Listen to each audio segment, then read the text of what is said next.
Hello students, आज हम आपकी तीसरी इकाई शुरू करने जा रहे हैं। यह कई मायनों में आपके लिए बहुत ही महत्वपूर्ण इकाई है, इसलिए मैं चाहूँगा कि आप लोग इसे बड़े ही ध्यान से और अच्छे से पढ़ें। इस इकाई में हमें डीबीएमएस के बारे में पढ़ना है। डीबीएमएस क्या होता है? डीबीएमएस का पूरा नाम है डेटाबेस मैनेजमेंट सिस्टम। ठीक है, इस पूरी इकाई में हमें इस डेटाबेस मैनेजमेंट सिस्टम के बारे में ही बात करेंगे और इसी के बारे में हमें पढ़ना है कि यह क्या होता है, कैसे बनाया जाता है, क्यों बनाया गया है, इसके क्या क्या फायदे हैं, कैसे हम इसका इस्तेमाल कर सकते हैं। यह सब कुछ हमें इस तीसरी इकाई में पढ़ना है।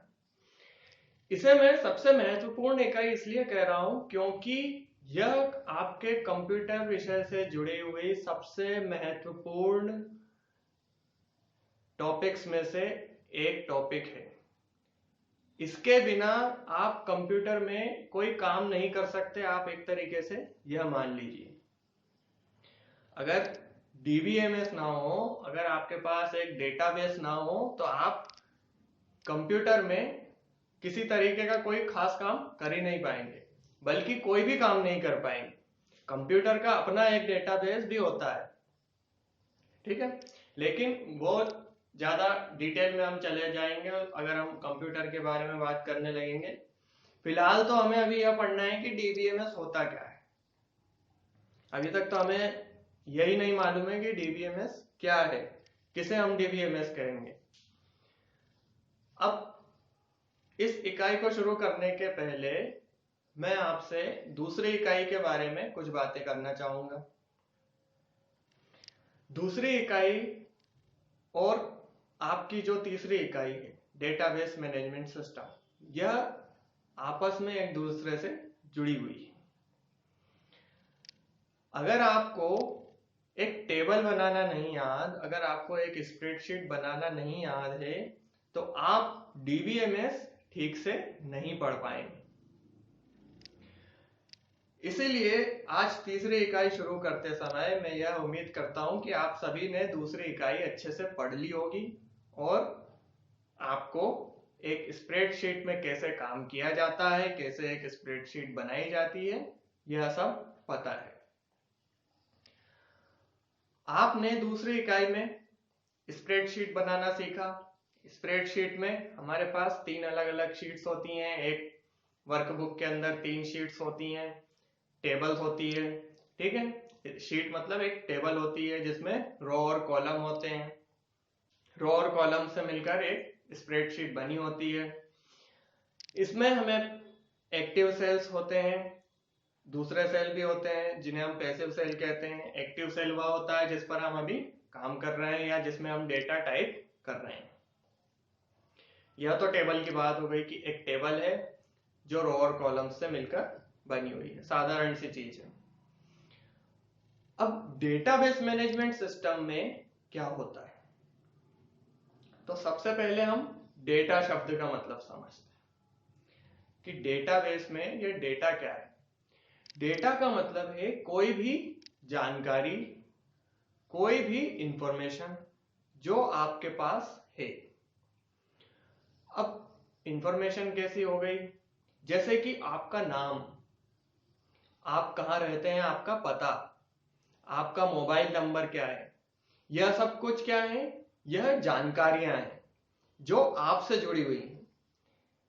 तो इन्हीं चीजों को या इसी तरह की हर एक चीज को हम क्या कहते हैं, इंफॉर्मेशन या डेटा। अब इस तरह की हमारे पास कितना सारा डेटा अवेलेबल है। पूरी दुनिया में बहुत सारा डेटा अवेलेबल है, बहुत सारी जानकारियां हैं, बहुत सारी इंफॉर्मेशन हमारे पास है। इस इंफॉर्मेशन को या इस डेटा को हमें मैनेज करना पड़ता है।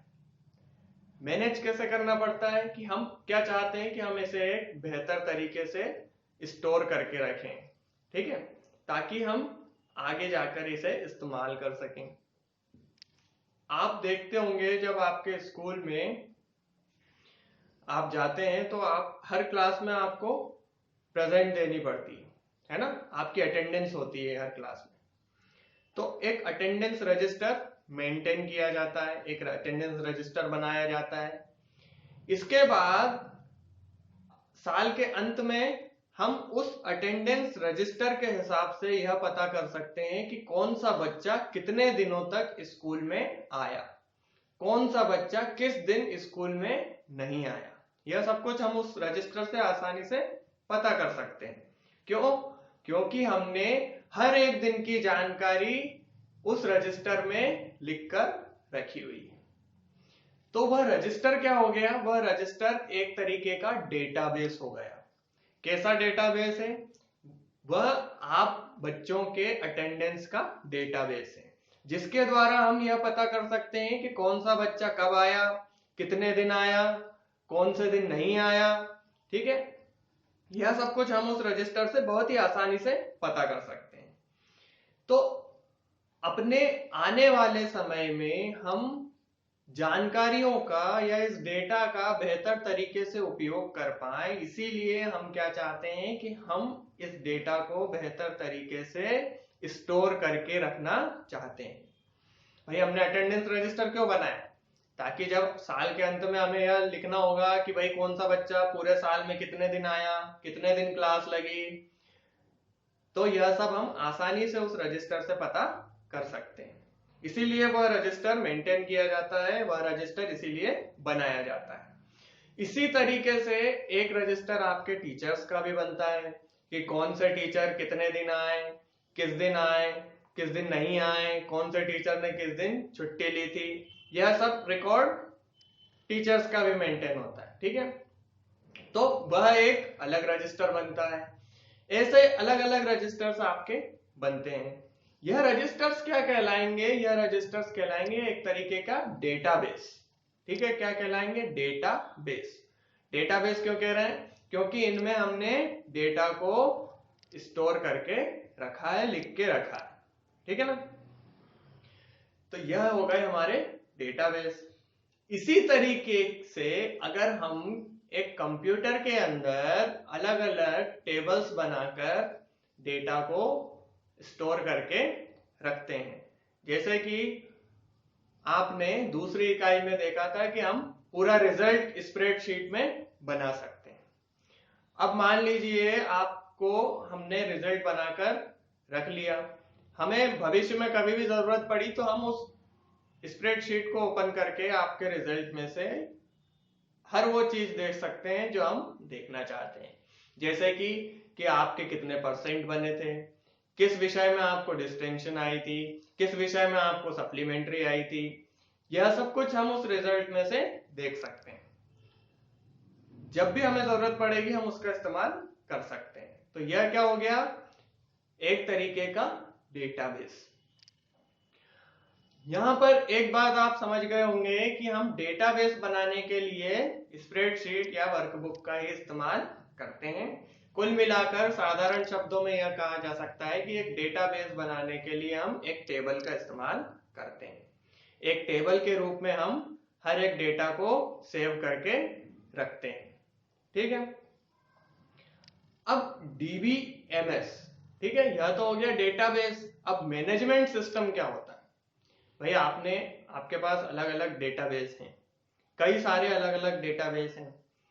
अब आप यह चाहते हैं कि आपको उन्हें मैनेज करना है, तो इनके मैनेजमेंट के लिए ही हम एक सॉफ्टवेयर पैकेज का इस्तेमाल करते हैं, जिसके द्वारा हम इन अलग अलग डेटाबेस को मैनेज कर सकते हैं, इनका इस्तेमाल कर सकते हैं, इन्हें सुरक्षित तरीके से रख सकते हैं।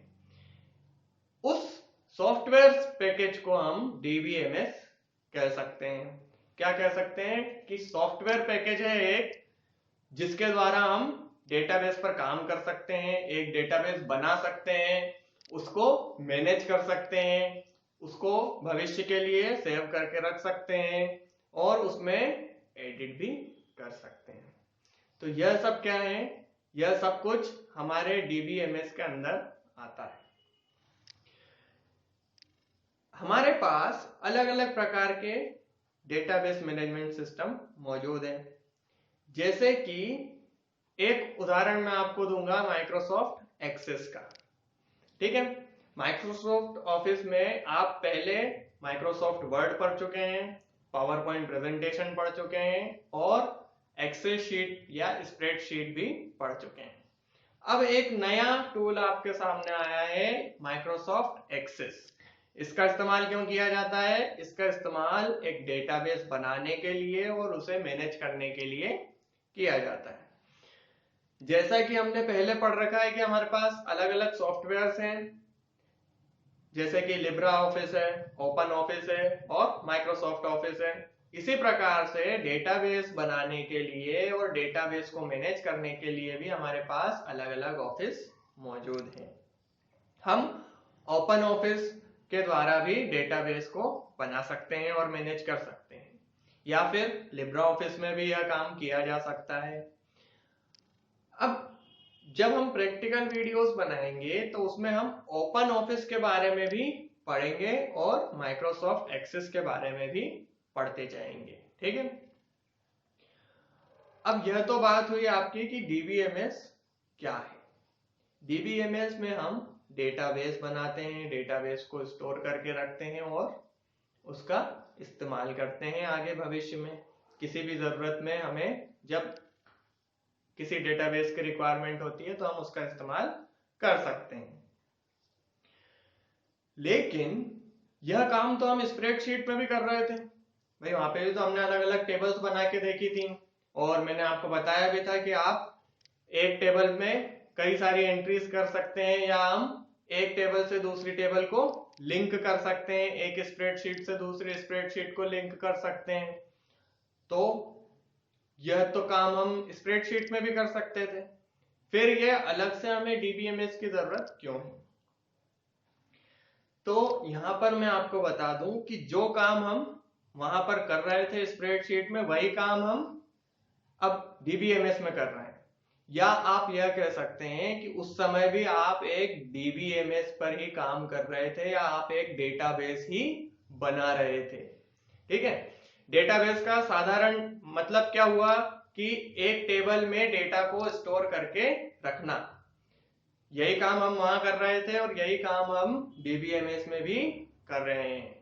तो आप यह कह सकते हैं कि हम वहां पर भी डीबीएमएस का ही काम कर रहे थे या वहां पर भी हम डेटाबेस ही बना रहे थे। लेकिन वहां पर हम क्या नहीं कर रहे थे, वहां हम उसे मैनेज करने का काम नहीं कर रहे थे। हमने सिर्फ डेटाबेस, अलग अलग प्रकार के डेटाबेस बना बना के देखे हैं।